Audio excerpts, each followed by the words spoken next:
राधे राधे भक्तों, आज मैं आपको बताने जा रही हूँ दीपदान क्या होता है, कैसे करते हैं और इसके क्या फ़ायदे हैं।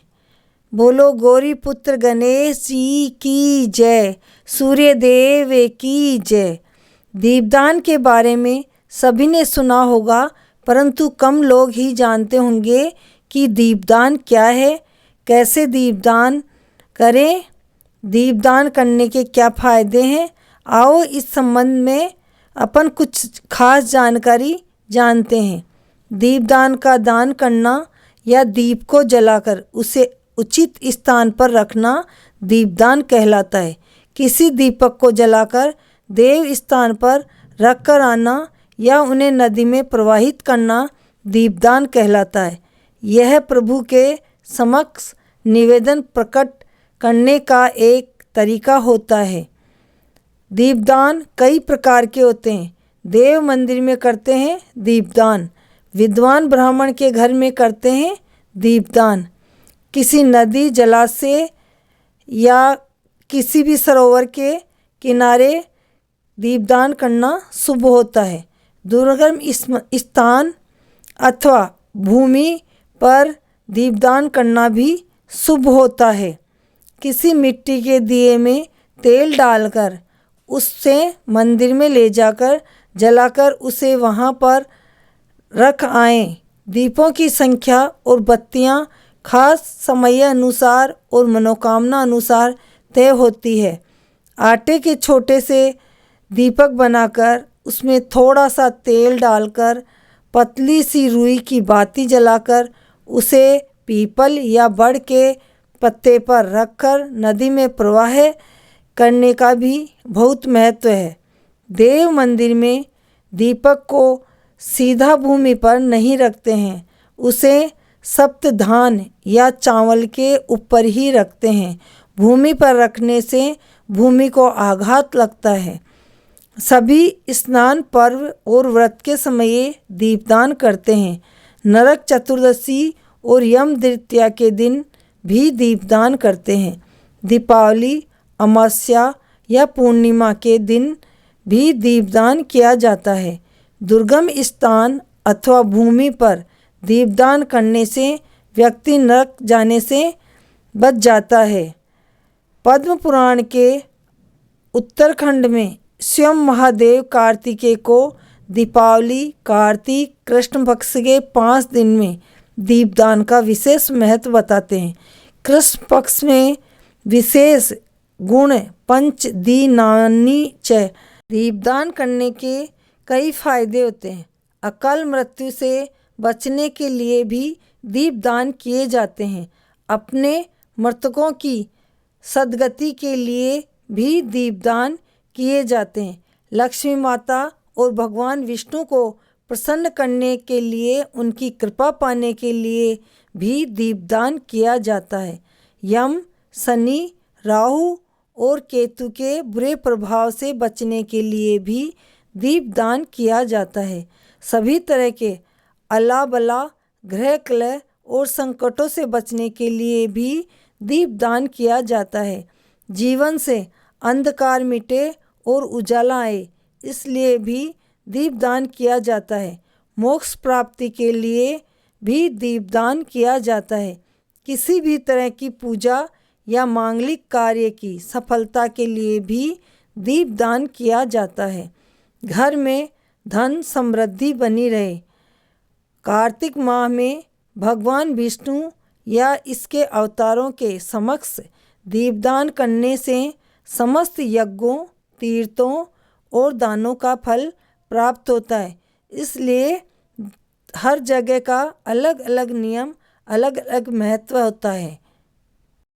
आप सभी लोगों को मकर संक्रांति की बहुत बहुत हार्दिक शुभकामनाएं। आप सभी लोग जानते हैं कि मकर संक्रांति के दिन 14 चीज़ों का विशेष महत्व होता है।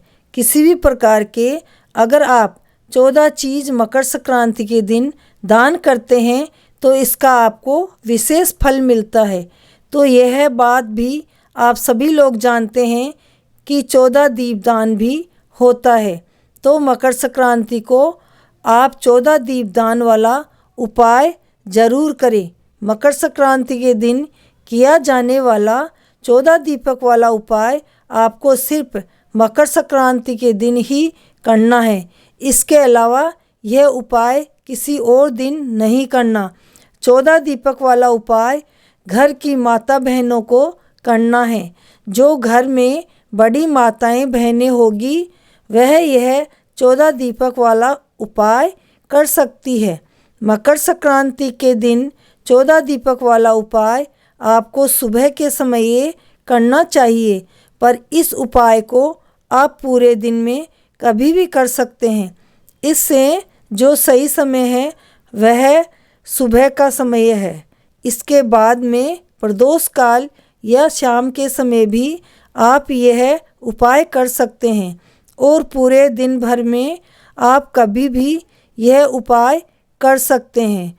आप मकर संक्रांति के दिन 14 दीपक वाला उपाय कर रहे हैं तो आप लोगों को मुख्यतः मिट्टी के दीपक लेने हैं, पर अगर मिट्टी के नए दीपक ना हो तो आप पुराने दीपकों को साफ करके भी प्रयोग में ले सकते हैं। उसके बाद में अगर आपके पास मिट्टी के दीपक हैं ही नहीं तो उस जगह पर आटे के दीपक तैयार कर सकते हो। उस आटे के अंदर कोई नमक या कुछ भी नहीं मिलाएं। सीधा आटे को लेकर उससे 14 दीपक आटे के तैयार कर लें।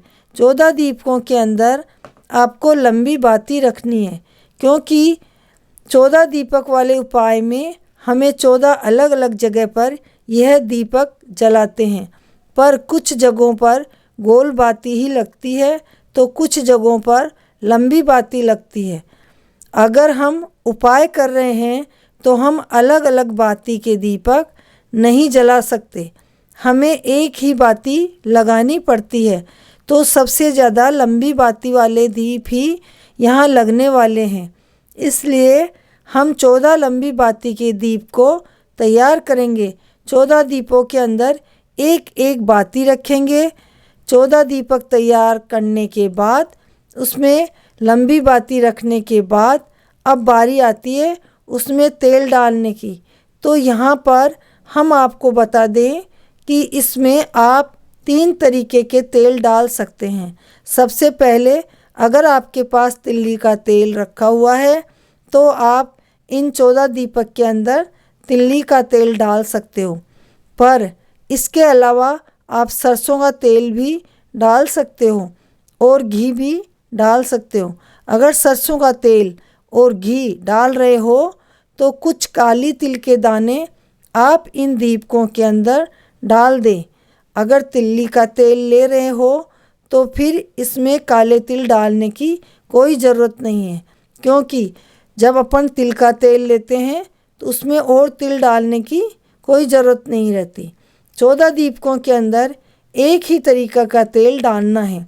अब आपकी मर्जी है कि आपके पास कौन सा आसानी से मिलने वाला तेल है। जब आपके 14 दीपक बनकर तैयार हो जाते हैं तो उनके बाद में 14 दीपकों को आप किसी एक बड़ी सी थाली में रख लीजिए। इसके बाद में आप जिस भी समय आप इस उपाय को मकर संक्रांति के दिन कर रहे हो तो उस समय आप इस थाली को सबसे पहले अपने घर के मंदिर में ले जा कर जहाँ पर आपके भगवान जी विराजित है वहाँ पर जाकर आपको सबसे पहले भगवान के सामने ही अपने दीपक को जला लेना है। अभी आप शुरुआत में 4 से 5 दीपक जला दें, क्योंकि यह दीपक आप घर में रखेंगे, पर इसके बाद के जो दीपक है वह बाहर रखेंगे। इसकी वजह से आप इन दीपकों को लगातार इतनी दूर जलाकर नहीं ले जा सकते, इसलिए बाकी के दीपक आप उनके स्थान पर जाकर ही जला सकते हैं। जैसे ही आप दीपों को जला लेते हैं तो सभी दीपकों का आप तिलक भी कर सकते हैं। साथ ही में थोड़ा सा शुद्ध जल लेकर थाली के गोलम गोल एक बार घुमा देना है।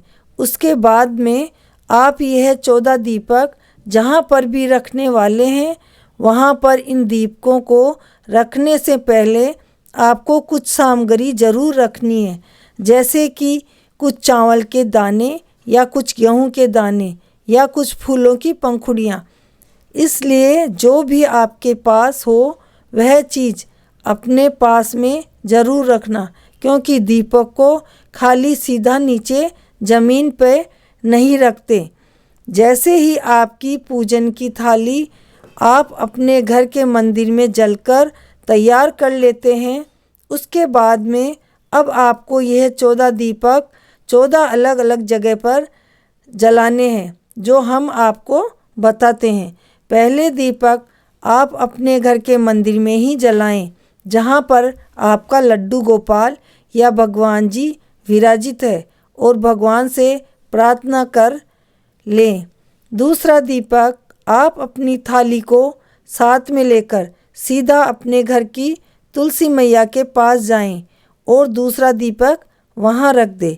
तीसरा दीपक आप अपने रसोई घर में रखेंगे, जहां पर आप भोजन बनाते हैं। चौथा दीपक आप अपने पितरों के स्थान पर रखेंगे, जिनकी बाती का मुख दक्षिण दिशा की तरफ होना चाहिए, या दक्षिण दिशा में आपको यह पितरों वाला दीपक रखना है। पांचवा दीपक आपको अपने घर की चौखट पर रखना है, जो चौखट आपके मुख्य दरवाजे पे बनी है। छठवां दीपक आपको किसी भी नदी, बावड़ी, तालाब, सरोवर के पास जाकर जलाना है।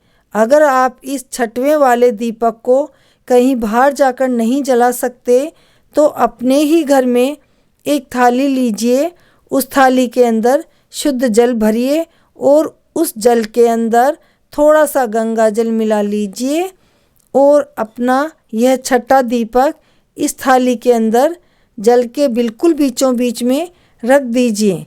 सातवां दीपक अब आपको अपने घर के पास में जो भी बड़ा वाला बेलपत्री का पेड़ हो वहाँ जाकर रखना है।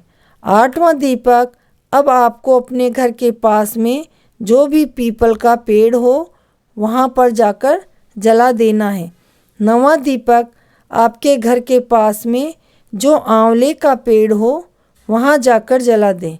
10वां दीपक आपको समी के पेड़ के नीचे जाकर जलाना है। 11वां दीपक आपको बड़ या वट वृक्ष के पेड़ के नीचे लगाना है। 12वां दीपक आपको भगवान शिव के मंदिर में जाकर लगाना है। 13वां दीपक आपको किसी भी यज्ञशाला में जाकर जलाना है, जहाँ पर यज्ञ कुंड बना हो या यज्ञ होता हो।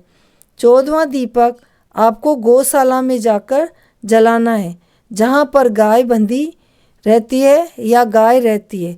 यहाँ पर यह 14 दीपक वाला उपाय पूरा हो जाता है। और इन दीपकों को जलाते समय इस बात का ध्यान रखें कि आप भगवान से प्रार्थना भी जरूर करें, क्योंकि मकर संक्रांति के दिन 14 चीज़ों का दान करने का विशेष महत्व होता है। और जो हम 14 दीपक वाला उपाय कर रहे हैं, यह भी 14 दीपदान का ही उपाय है। मकर संक्रांति के दिन किए गए 14 दीपक वाले उपाय का फल आपको पूरे साल भर मिलता है। अगर आपको इस उपाय को करने में कोई भी दिक्कत, समस्या, परेशानी आती हो तो आप हमें कमेंट करके बता सकते हैं। तो भक्तों, ये थी 14 दीपक वाली संपूर्ण जानकारी। राधे राधे, जय श्री कृष्णा।